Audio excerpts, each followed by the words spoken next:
Bonsoir à tous et bienvenue sur Grand Lille TV. Parmi les titres de l'actualité de ce mardi 15 mai, on fera un point sur la situation des habitants suite à l'incendie de Roubaix d'hier et on parlera politique également à l'approche des élections législatives.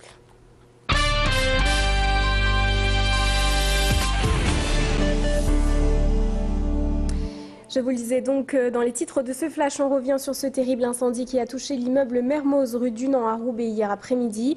Une centaine de pompiers ont été mobilisés pour venir à bout des flammes. Une personne de 70 ans est décédée et 10 autres ont été hospitalisés sans que leur jour soit en danger. Vous le voyez sur ces images signées Charlotte Notteghem. La tour de 18 étages a été ravagée par les flammes en quelques heures. Elle est pour le moment inhabitable. 250 personnes ont été évacuées et doivent être aujourd'hui relogées. La plupart ont passé la nuit chez des proches. LMH, Lille Métropole Habitat, le bailleur de l'immeuble s'active pour trouver des logements aux habitants. À midi, une quinzaine de contrats de location étaient déjà signés. Et ce matin, les habitants accompagnés de policiers et pompiers ont pu rejoindre leur appartement pour constater les dégâts causés par l'incendie et pour récupérer vêtements ou même papiers d'identité.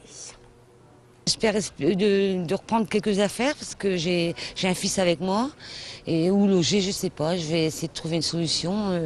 Je suppose qu'on ne pourra pas rentrer dans l'appartement, donc je ne sais pas. On va essayer de trouver une solution. Mais je suis choquée, franchement, ouais. On poursuit avec de la politique et Brigitte Mauroy, responsable régionale de la gauche moderne, se présente sous l'étiquette de son parti dans la première circonscription. Elle sera opposée à Bernard Roman, député sortant socialiste, Hervé Marie Morel, membre de l'UMP, et Éric Portejoie sous l'étiquette d'hiver droite dans cette même circonscription. En 2005, elle avait côtoyé le parti radical de gauche avec lequel elle s'était présentée comme suppléante aux législatives. Elle avait également été deuxième sur la liste UMP au municipal de 2008. Mais cette année, la nièce de Pierre Mauroy a décidé de se présenter sous ses propres couleurs. Elle déclare ne pas faire partie de l'UMP et n'avoir aucun point commun avec les socialistes. Macha Gonessen l'a rencontrée ce matin. Je crois que les électeurs, c'est pas leur problème qu'on soit de droite ou de gauche. Au fond, ce qu'ils demandent les électeurs, c'est qu'on s'occupe d'eux et qu'on s'occupe des problèmes qu'ils ont pour essayer de les solutionner. Après tout, si on fait de la politique, c'est bien pour ça. En ce qui concerne le positionnement strictement politique, je suis de gauche, gauche moderne, il y a gauche dedans. Hein. Je suis de gauche quand il s'agit d'aider les gens, parce qu'ils en ont besoin. Dans l'affaire Rigobert Mbah, le tribunal administratif de Lille a annulé la décision du refus de séjour en France de la préfecture du Pas-de-Calais. Cette fois-ci, le tribunal administratif a non seulement annulé la décision préfectorale, mais a condamné la préfecture du Pas-de-Calais à une amende de 800 € qui devra être versée à la footballeuse camerounaise d'Hénin Beaumont. Rigobert Mbah avait été menacé d'expulsion à plusieurs reprises.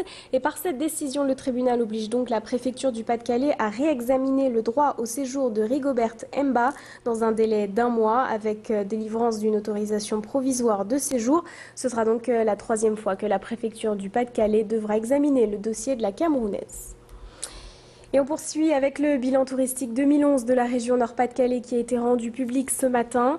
Le mauvais temps est à l'origine d'un bilan plutôt décevant, même si les résultats sont en légère hausse pour l'hôtellerie, plus 0,4 points en 2011 par rapport à 2010. Et concernant la fréquentation des principaux équipements touristiques en 2011, on note une hausse de 9,3% pour Nausicaa et une baisse pour la piscine de Roubaix de 10%. La bonne nouvelle concerne 2012 avec l'arrivée des JO de Londres. Dans cette perspective, les hébergeurs devraient voir les réservations augmenter dans leurs établissements, mais il est encore trop tôt pour en tirer des conclusions. On écoute le directeur adjoint du comité touristique. Sur l'année 2011, finalement, le printemps et l'automne ont bien marché, globalement, que ce soit en hôtellerie ou en hôtellerie de plein air, puisque juin et septembre a été des bons mois pour l'hôtellerie de plein air. Mais la courbe est véritablement celle-là, c'était des bons mois. Alors, ils étaient plus favorable finalement que les mois d'été. Rappelez-vous avril, moi j'habite Roubaix, donc je pense souvent au Paris-Roubaix. Il y a un an, il faisait super beau. Cette année, c'était pas le cas. Et ça, c'est sûr que ça joue sur les chiffres. Et on termine ce flash avec du sport et en tennis de table. Le club féminin Lille Métropole est aujourd'hui tout proche du doublé.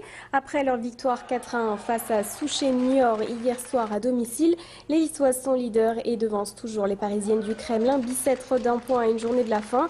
Elles sont donc proches d'un deuxième sacre de championne de France. Dernier objectif, s'imposer lors de la dernière journée le 29 mai prochain à Saint-Berthevin, 6e du championnat. Mais le CP Lys les avait facilement battus 4-1 lors du match aller. Le club pongiste nordiste est d'ores et déjà qualifié pour le championnat européen de la saison prochaine et affiche ses ambitions être championne d'Europe après 2 titres de championne de France. Clément Carion était hier à Lys-les-Lannoy pour cette rencontre. Écoutez le président du club. Actuellement, il y a 2 clubs en tête du championnat en Pro AFI. Il y a 2 clubs qui sont au-dessus du lot. C'est CP Lys, Lille Métropole, plus le Kremlin Bicêtre.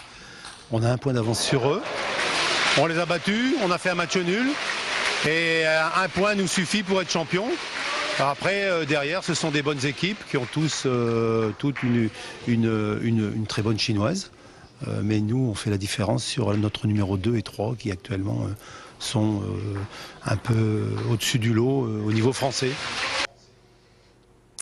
C'est la fin de ce flash. Restez avec nous dans quelques secondes. Toutes vos prévisions météo et on fera un point également sur l'état du trafic. Les routes sont chargées en cette fin d'après-midi. Restez avec nous, à tout de suite.